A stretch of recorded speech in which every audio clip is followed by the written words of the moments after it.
press conferences at an altitude of 6,000 feet. It was a practice that began with a question by an American journalist to John Paul II during his first trip as Pope. The reporter wanted to know if he would visit the United States. John Paul II said that he would definitely visit the country, but he would first have to decide when. This question marked the beginning of a custom that now seems normal during papal journeys, but until then was unheard of and even unthinkable. John Paul II was not afraid to take risks to speak with the press. It was an impressive thing in many respects.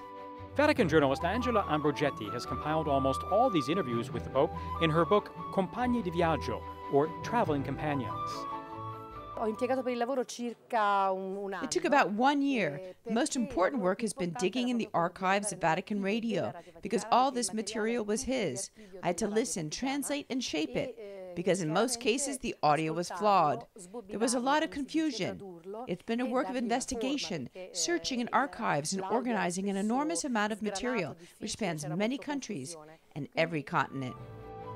Angela Ambrogetti takes us to the main cabin of the papal aircraft and goes continent by continent through the travels of John Paul II and the highlights of each trip. John Paul II traveled with the gospel in hand, carrying the spirit of the Second Vatican Council.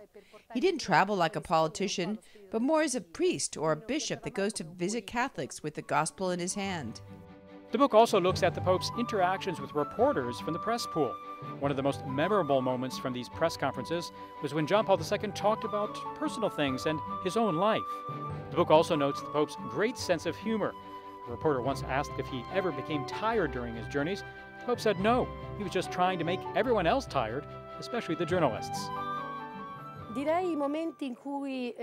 most special moments were when John Paul II talked about fundamental things, what was important to him, personal or health problems, and how to face them in life, and he did it in a way that was completely transparent. It's a book which provides the public with unpublished material showing the character of John Paul II, his relationship with journalists who were truly his traveling companions.